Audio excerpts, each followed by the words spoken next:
Hello everyone. आज का जो हमारा टॉपिक है वो है इंटरव्यू। इससे पहले के वीडियो में हमने पर्सनल सिलेक्शन में उसके मेथड्स पढ़े थे। कौन कौन से मेथड्स थे, साइंटिफिक और अनसाइंटिफिक, दो पढ़े थे। जिसमें हमने साइंटिफिक मेथड्स में इंटरव्यू के बारे में पढ़ा था, तो हमने उस वीडियो को वहीं तक कंटिन्यू किया था। उसके बाद इंटरव्यू के बारे में डिटेल में हम इस वीडियो में करेंगे। इंटरव्यू में इसमें हमने उस पिछले वीडियो में भी एक बार इसको हमने पढ़ा था कि जब कैंडिडेट्स को सेलेक्ट करने के लिए, उनको सही जॉब में प्लेस करने के लिए जो इंटरव्यू लिया जाता है उसको सिलेक्शन इंटरव्यू या प्लेसमेंट इंटरव्यू कहा जाता है। ये इसलिए लिया जाता है ताकि सही व्यक्ति का चयन किया जा सके और उस व्यक्ति को सही कार्य में लगाया जाए, जिससे कि वो अपनी जो है अपनी एफिशिएंसी से कार्य कर सके। उसके बाद दूसरा जो इंटरव्यू था वो था प्रमोशन के लिए और ट्रांसफर के लिए। कई बार कैंडिडेट्स के प्रमोशन के लिए, उससे जिस पद पे वो कार्य कर रहे हैं उससे हायर पद पे प्रमोट करने के लिए और उनका एक डिपार्टमेंट से दूसरे डिपार्टमेंट में ट्रांसफर करने के लिए जो इंटरव्यू लिए जाते हैं उनको प्रमोशन या ट्रांसफर इंटरव्यू कहा जाता है। तीसरा जो इंटरव्यू था वो था स्ट्रेस इंटरव्यू, जिसमें उन्हें कोई तनावपूर्ण परिस्थिति के बारे में या इस तरीके की परिस्थिति इंटरव्यूअर के द्वारा खुद के द्वारा क्रिएट की जाती है और कैंडिडेट को उस परिस्थिति से बाहर निकलने के उपाय के बारे में पूछा जाता है या उसको बाहर निकलने के लिए प्रेरित किया जाता है। तो ऐसी परिस्थिति में ये देखा जाता है कि यदि कभी तनावपूर्ण परिस्थिति हुई तो क्या कैंडिडेट या जो एम्प्लॉय है क्या वो उस परिस्थिति से आसानी से बाहर निकल सकता है, उन जो परिस्थितियां हैं, तनावपूर्ण परिस्थितियां, उनकी चुनौतियों से निपट सकता है या नहीं। ये जानने के लिए जो इंटरव्यू लिया जाता है उसको स्ट्रेस इंटरव्यू कहा जाता है। उसके बाद था एटीट्यूड इंटरव्यू। किसी भी कैंडिडेट का या एम्प्लॉय का उस जॉब के प्रति एटीट्यूड कैसा है, ये एटीट्यूड जानना बहुत जरूरी है, क्योंकि जिस जॉब के लिए उसको सेलेक्ट किया जा रहा है उस जॉब के लिए उसका एटीट्यूड है वो पॉजिटिव एटीट्यूड होना चाहिए। तो उस एटीट्यूड को जानने के लिए जो इंटरव्यू लिया जाता है उसको एटीट्यूड इंटरव्यू कहा जाता है। कई बार जिस समय जॉब छोड़ रहे थे उस समय भी इंटरव्यू लिया जाता है। जैसे मान लीजिए कोई कैंडिडेट या कोई एम्प्लॉय जॉब छोड़कर जा रहा है तो उस समय जो इंटरव्यू लिए जाते हैं वो ये जो जानने के लिए लिए जाते हैं कि क्या जाते वक्त उसका एटीट्यूड किस तरीके का था, जिस समय उसने जॉब को छोड़ा उस समय किस तरीके का एटीट्यूड था। तो इस तरीके से एटीट्यूड को जानने के लिए भी कुछ इंटरव्यू लिए जाते हैं। उसके बाद है काउंसलिंग इंटरव्यू। कैंडिडेट या जो एम्प्लॉय है वो ऑन जॉब या ऑफ द जॉब उसको कोई भी प्रॉब्लम है, कोई भी समस्या आ रही है, यदि कोई भी समस्या उसके जॉब पर कोई समस्या होगी या उसके अलावा उसके घर परिवार में या उसके पर्सनल लाइफ में अगर कोई भी समस्या होगी तो वो उसकी परफॉर्मेंस को कहीं ना कहीं प्रभावित करेगी। तो इसके लिए भी काउंसलिंग इंटरव्यू किए जाते हैं कि उसको जो भी समस्या आ रही है वो समस्या को डिस्कस करे और उसका समाधान किया जा सके। तो इस तरीके के इंटरव्यू काउंसलिंग इंटरव्यू कहलाते हैं। तो सबसे ज्यादा जो इंडस्ट्री में यूज होते हैं वो सिलेक्शन और प्लेसमेंट इंटरव्यू है। तो हम सबसे पहले इसी के बारे में बात कर लेते हैं, सिलेक्शन या प्लेसमेंट इंटरव्यू।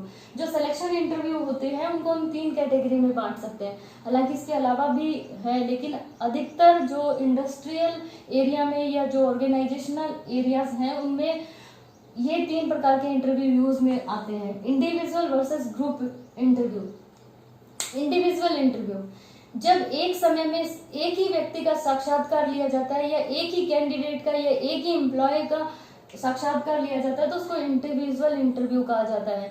इसका फायदा ये होता है कि एक ही जो साक्षात्कार करता है उसका ध्यान पूरी तरीके से एक ही व्यक्ति पर होता है, तो एक तरीके से गहन अध्ययन किया जा सकता है उस व्यक्ति के बारे में। और इसका नुकसान ये होता है कि इसमें एक व्यक्ति पर इतना समय लगता है कि उसमें समय भी ज्यादा लगता है, धन भी अधिक खर्च होता है और मेहनत भी अधिक लगती है। अगर मान लीजिए हमारे पास बहुत सारे कैंडिडेट्स हैं, उन कैंडिडेट्स का अगर हम व्यक्तिगत इंटरव्यू लेने लगेंगे तो ये टाइम बहुत ज्यादा खर्च होता है इसमें। तो इसके कुछ फायदे हैं, इसके कुछ नुकसान भी हैं। दूसरा जो है ग्रुप इंटरव्यू। इंडस्ट्रीज में क्या किया जाता है, एक साथ 5 या 7 लोगों का ग्रुप बनाया जाता है। ये ग्रुप किसी भी आधार पर बनाए जा सकते हैं, उसके सोशो इकोनॉमिक स्टेटस के आधार पर, उसके एज के आधार पर, उस उसे जिस जॉब के लिए चुना जा रहा है या जॉब कैटेगरी के आधार पर उसके 5 या 7 लोगों के ग्रुप बना लिए जाते हैं और उस ग्रुप में इंटरव्यू लिया जाता है। तो इस इंटरव्यू का फायदा ये होता है कि इसमें एक तो टाइम सेविंग होती है, पैसा भी बचता है, टाइम भी बच रहा है, और दूसरा ये कि बहुत सारे लोगों के साथ अगर ग्रुप में इंटरव्यू लिया जाता है तो उन लोगों के बारे में ये जाना जा सकता है कि किस तरीके से एक दूसरे से इंटरेक्शन करेंगे और उनके बारे में उनके पर्सनैलिटी के बारे में, एक्सट्रोवर्जन है, इंट्रोवर्जन है, ये किस तरीके का उनका एटीट्यूड है, तो इसके बारे में एक डेप्थ में स्टडी की जा सकती है। तो टाइम भी बचता है उससे और एक समय में एक से अधिक लोगों का इंटरव्यू भी लिया जा सकता है। तो इसके कुछ फायदे हैं इंडिविजुअल इंटरव्यू के, कुछ नुकसान भी है। कुछ ग्रुप इंटरव्यू के फायदे हैं, कुछ नुकसान भी है, लेकिन अक्सर ये देखा जाता है कि इंडस्ट्रीज में जो होते हैं वो ग्रुप इंटरव्यू यूज में लिए जाते हैं। कुछ पोस्ट के हिसाब से भी देखा जाता है कि बहुत हायर पोस्ट के लिए लिया जा रहा है, बहुत कम लोग हैं तो इंडिविजुअल इंटरव्यू लिया जाता है।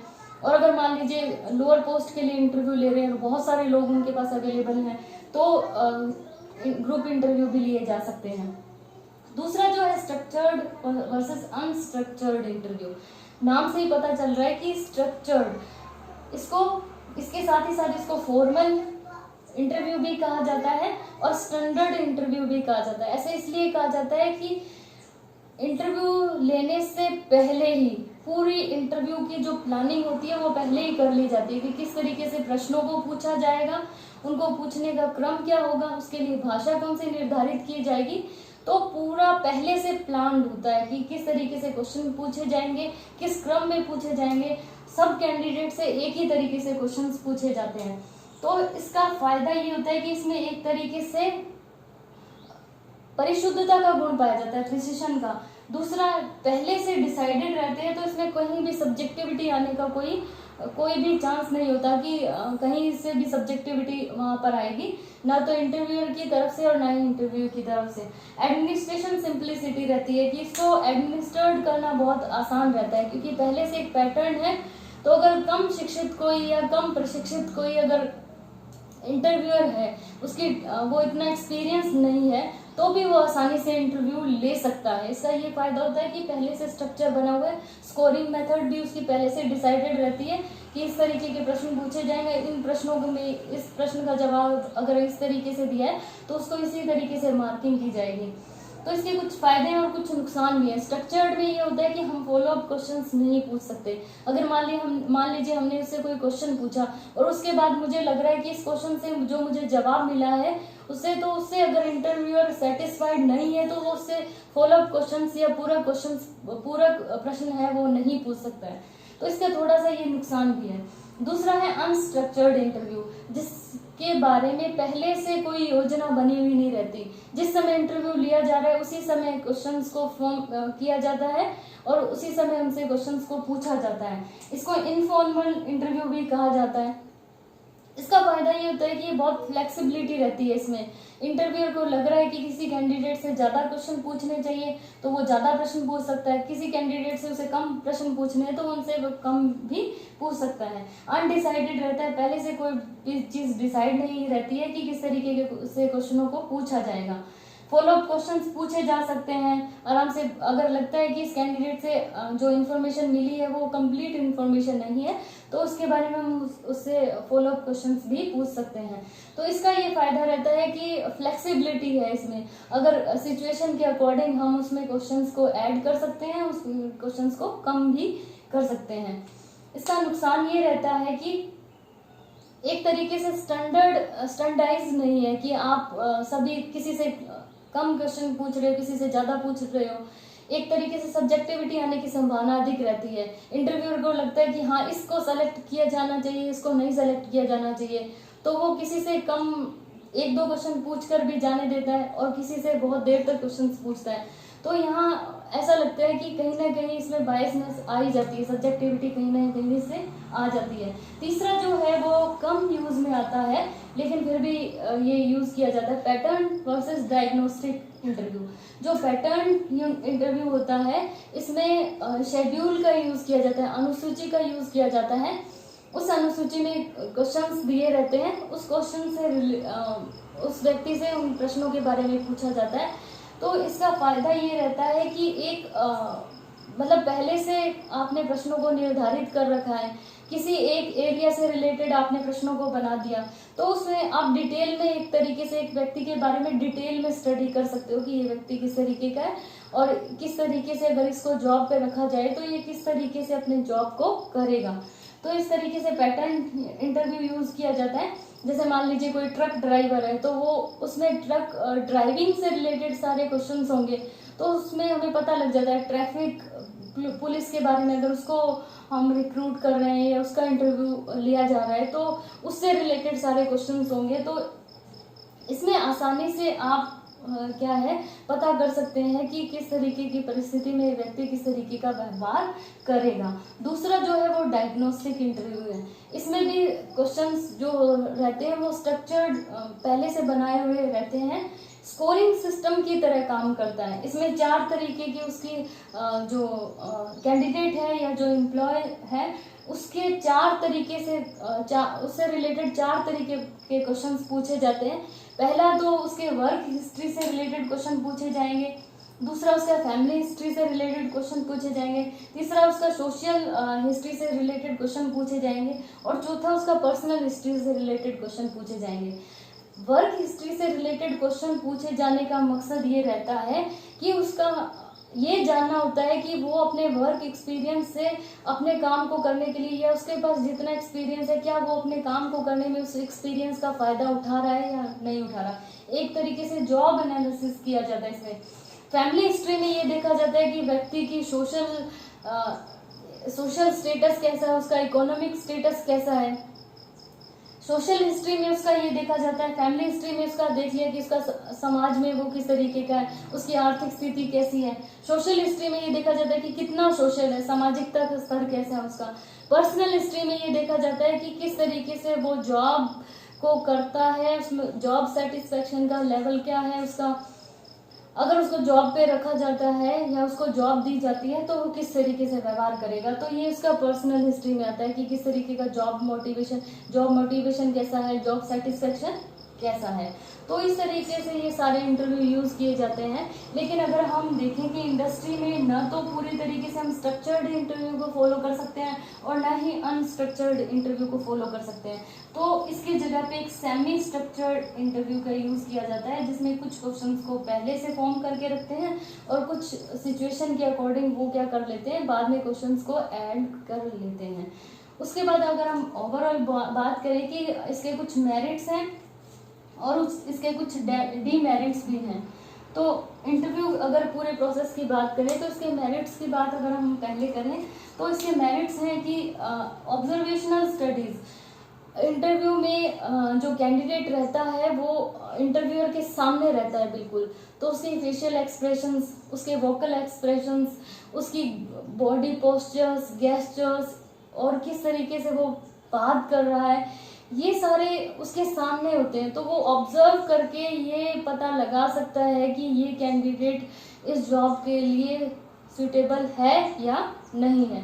तो पूरा ऑब्जर्व करने का मौका मिलता है, ये इसका लाभ कह सकते हैं हम। दूसरा, स्टडी ऑफ पर्सनैलिटी ऑर्गेनाइजेशंस, उसके व्यक्तित्व संगठन के बारे में भी पूरा डिटेल में जानने का मौका मिलता है। जैसे मान लीजिए वो जो व्यक्ति है वो किस तरीके का है, तो उसकी पर्सनैलिटी के बारे में भी जानने का मौका मिलता है कि जो व्यक्ति है वो इंट्रोवर्ट है, एक्सट्रोवर्ट है, या उसमें लीडरशिप की क्वालिटी है या नहीं, पंक्चुअल है या नहीं, अग्रेसिव है या नहीं। तो ये सारी चीज़ें हम इंटरव्यू में उससे बात करके जान सकते हैं या इंटरव्यूअर आसानी से जान सकता है। एक तरीके से इंटेंसिव स्टडी है, उसका पूरा कॉम्प्रिहेंसिव और इंटेंसिव स्टडी है। जैसे इंटरव्यूअर क्या करता है, इंटरव्यू से रेपो बिल्डिंग करता है। पहले इंटरव्यू स्टार्ट करने से पहले एक तरीके से उसके इन दोनों के बीच में बातचीत होती है, रेपो बिल्डिंग होती है, जिससे ये होता है कि उसके बारे में आसानी से वो एक तो गहन अध्ययन कर सकता है, एक पूरा ओवरऑल उसकी स्टडी कर सकता है। उसमें शेड्यूल का भी यूज़ किया जाता है, अनुसूची में बहुत सारे क्वेश्चंस रहते हैं जिससे हम उसके बारे में हर एक उस व्यक्ति के बारे में डिटेल में हम जान सकते हैं। तो इंटरव्यू का ये फायदा रहता है कि पूरा इंटेंसिव स्टडी होती है, कॉम्प्रिहेंसिव स्टडी होती है, फ्लेक्सिबिलिटी भी होती है इसमें। अगर हम बात करें अनस्ट्रक्चर्ड इंटरव्यू, तो फ्लेक्सिबिलिटी रहती है कि जैसा इंटरव्यूअर को लगता है कि इस तरीके के क्वेश्चन पूछे जाएं, तो वो कुछ क्वेश्चंस को पहले भी फॉर्म करके रख सकता है और बाद में भी उसमें ऐड कर सकता है। तो फ्लेक्सिबिलिटी का गुण पाया जाता है। स्टडी ऑफ इंटरपर्सनल स्किल्स, उसके इंटरपर्सनल स्किल्स के बारे में भी जानने का मौका मिलता है, क्योंकि व्यक्ति वहाँ पर जिस तरीके से बात करता है और वो जिस तरीके के उससे क्वेश्चन पूछता है, तो उससे उसके इंटरपर्सनल स्किल्स के बारे में भी जानने का मौका मिलता है। डायरेक्ट स्टडी करने का मौका मिलता है। क्वेश्चनएयर यूज करते हैं या पेपर पेंसिल टेस्ट यूज करते हैं, वहाँ हम डायरेक्ट नहीं जान सकते। यहाँ इंटरव्यूअर डायरेक्ट उससे कॉन्वर्सेशन करता है, जिससे डायरेक्ट उसके बारे में वो जान सकता है और उसके कॉम्प्लेक्सेस के बारे में भी जान सकता है। ये हम जानते हैं कि व्यक्ति की जो कुछ इच्छाएं, मनोवृत्तियां या आकांक्षाएं कुछ व्यक्ति की दमित रहती हैं, वो दमित इच्छाएं, आकांक्षाएं या मनोवृत्तियां व्यक्ति के व्यवहार को कहीं ना कहीं प्रभावित करती हैं। तो यदि व्यक्ति में ऐसी कुछ दमित इच्छाएं या आकांक्षाएं हैं, तो उनके बारे में भी कहीं ना कहीं जानने का मौका मिलता है। तो इंटरव्यूअर का ये मकसद रहता है कि ऐसे व्यक्ति को सेलेक्ट किया जाए जिसमें ये कॉम्प्लेक्सेस कम से कम हो, क्योंकि ये कॉम्प्लेक्सेस जितने अधिक होंगे व्यक्ति को कार्य करने में उतनी ही कठिनाई होगी। ये तो हो गए इसके मेरिट्स। अगर इसके डिमेरिट्स की बात करें तो सबसे जो इसका बड़ा जो अवगुण कहा जा सकता है वो इसका सब्जेक्टिव मेथड है। इसमें कैंडिडेट को भी ये पता रहता है कि जो इंटरव्यूअर है वो आपसे किस तरीके के आंसर की उम्मीद कर रहा है, कि अगर मैं इस तरीके का आंसर दूंगा तो मुझे जॉब मिल सकती है और इस तरीके का आंसर नहीं दूंगा तो मुझे जॉब मिल जाएगी और इस तरीके का आंसर दूंगा तो जॉब जा भी सकती है। तो एक तरीके से सब्जेक्टिव मेथड है। दूसरा, इंटरव्यूअर की दृष्टि से अगर हम देखें तो भी सब्जेक्टिव मेथड है। इंटरव्यूअर को लगता है कि ये कैंडिडेट तो सेलेक्ट होना चाहिए और ये नहीं होना चाहिए, तो इस चक्कर में कई बार क्या होता है कि जो डिजर्विंग कैंडिडेट होता है वो पीछे रह जाता है और जो उससे कम डिजर्विंग होता है उसको सेलेक्ट कर लिया जाता है। तो ये कहीं ना कहीं सब्जेक्टिविटी आती है। ऑब्जर्वेशन की डिपेंडेंसी है कि आप ऑब्जर्वेशन तो कर रहे हैं, डायरेक्ट ऑब्जर्व करने का आपको मौका मिल रहा है, लेकिन ये जरूरी नहीं है कि जो ऑब्जर्वेशन किया जा रहा है वो बिल्कुल सही है, क्योंकि कई बार कैंडिडेट क्या होता है अपने हाव भाव को, अपने एक्सप्रेशंस को, अपने जो भी उसका व्यवहार होता है उसको छुपा लेता है। क्यों छुपा लेता है? क्योंकि उसे पता होता है कि किस तरीके के व्यवहार की उम्मीद मुझे इस जॉब पे मुझसे किस तरीके की उम्मीद की जा सकती है। तो कई बार ऑब्जर्वेशन भी जरूरी नहीं है कि जो ऑब्जर्व किया जा रहा है वो बिल्कुल सही ऑब्जर्व किया जा रहा है। उसके बाद है इंटरव्यूअर बायसेस। इंटरव्यूअर भी जो साक्षात्कार करता है उसके कई बार क्या होते हैं, कुछ ऐसे बायस होते हैं जिसकी वजह से इंटरव्यूअर क्या करता है, उसके कहीं ना कहीं उसके निर्णय कहीं ना कहीं दोषपूर्ण हो जाते हैं। जैसे पहले अगर बायस की हम बात करें तो जनरलाइज बिलीव्स, इसमें क्या किया जाता है, जनरलाइज बिलीफ का मतलब है सामान्यकृत विश्वास का मतलब है कि किसी भी एक विशेषता के आधार पर, किसी एक व्यक्ति की एक विशेषता के आधार पर हम बहुत सारे लोगों के बारे में बात कर लेते हैं। जैसे अगर हम ये कहें कि छोटी आंखों वाले बेईमान होते हैं, बड़ी आंखों वाले बहुत गुस्से वाले होते हैं, या जिनके चेहरे पर लकीरें होती है वो आक्रामक होते हैं, तो इस तरीके से हम एक जनरलाइज बिलीफ अगर किसी के बारे में बना लेते हैं तो वो कहीं ना कहीं इंटरव्यू को प्रभावित करता है। इंटरव्यूअर ये सोचे कि छोटी हाइट वाले तो बेकार होते हैं या बड़ी हाइट वाले अच्छे होते हैं, तो इस तरीके से अगर कोई जनरलाइज बिलीफ बना लिया जाता है तो वो भी इंटरव्यू को, कई बार क्या होता है छोटी हाइट वाले भी बहुत अच्छे हो सकते हैं, बड़ी हाइट वाले भी अच्छे हो सकते हैं। तो अगर इस तरीके का हम जनरलाइज बिलीफ बना लेते हैं तो ये भी कहीं ना कहीं प्रभावित करता है। उसके बाद है हेलो इफेक्ट। हेलो इफेक्ट में क्या किया जाता है, किसी एक ट्रेट के आधार पर हम पूरी पर्सनैलिटी को जज कर लेते हैं। जैसे मान लीजिए इंटरव्यूअर जैसे ही कैंडिडेट्स आए, उनमें से एक कैंडिडेट लेट हो गया, वो किसी भी वजह से हो सकता है, लेकिन फिर भी इंटरव्यूअर ये सोचे कि हाँ ये अगर लेट आया तो इसका मतलब ये काम को करने में भी अच्छा नहीं होगा, पंक्चुअल नहीं है तो इसका मतलब अपने काम को भी ढंग से नहीं कर पाएगा, ये इतना परफेक्ट भी नहीं होगा, इसमें प्रोफिशिएंसी नहीं होगी, कॉम्पिटेंसी नहीं होगी। अगर इस तरीके के आइडियाज लगाते हैं तो उसको हेलो इफेक्ट कहा जाता है। कॉन्ट्रास्ट इफेक्ट, कई बार इंटरव्यूअर क्या करता है, अपनी पर्सनैलिटी में जो गुण उसे लगता है कि मेरे व्यक्तित्व में ये गुण है और मेरे विपरीत किसी में गुण है, तो वो उसको एक तरीके से नेगेटिव उसके प्रति एक नेगेटिव एटीट्यूड बना लेता है, और अपने समान किसी में गुण देखता है तो उसके प्रति एक पॉजिटिव एटीट्यूड बना लेता है। हाँ कि इसमें ये वाला गुण है, ये मुझ में भी है, इसका मतलब ये अच्छा होगा। तो इस तरीके से बहुत सारे बाइसेस हैं जिनकी वजह से भी इंटरव्यू जो है वो प्रभावित होता है। उसके बाद है नेगेटिव टेंडेंसी। कई बार इंटरव्यूअर को जो इंटरव्यूई है उसको पता होता है कि इंटरव्यूअर आपसे क्या चाह रहा है, तो वो उसके अकॉर्डिंग अपने व्यवहार को मोल्ड कर लेता है। ये भी इसका एक डिमेरिट है। लो रिलायबिलिटी और वैलिडिटी। कई बार क्या होता है, इसकी रिलायबिलिटी और वैलिडिटी दोनों ही प्रभावित होती है इंटरव्यू की, तो ये भी एक बहुत बड़ा इसका एक अवगुण कहा जा सकता है। नर्वसनेस। कई बार जो कैंडिडेट होता है वो बहुत अच्छा होता है, काम करने में भी बहुत अच्छा है, इंटेलिजेंट भी है, सब कुछ है, लेकिन बात करते समय वो नर्वस हो जाता है। उस नर्वसनेस का ये प्रभाव पड़ता है कि इंटरव्यू पर नेगेटिव इफेक्ट पड़ता है और वो सेलेक्ट नहीं हो पाता है। हालांकि हो सकता है कि वो बहुत अच्छा हो सकता है कि वो शाई नेचर का हो और वो नहीं बोल पाता, और उसकी जगह पे कुछ लोग बातूनी होते हैं, अगर उनको कुछ नहीं आता तो भी वो इतनी अच्छी तरीके से बात को संभाल सकते हैं। उसके बाद है इफेक्ट ऑफ स्पीच डिफेक्ट्स। कई बार हम बोलते समय बहुत सारी गलतियां करते हैं, किसी से भी हो सकती है, तो अगर हम ये सोचे कि ये बोलने में गलती कर रहा है तो ये कैंडिडेट सही नहीं होगा। कई बार बोलने में हकला जाते हैं या एक शब्द को गलत तरीके से प्रोनाउंस करते हैं, तो ये भी एक जो क्या हो सकता है कि टेंशन की वजह से हो सकता है।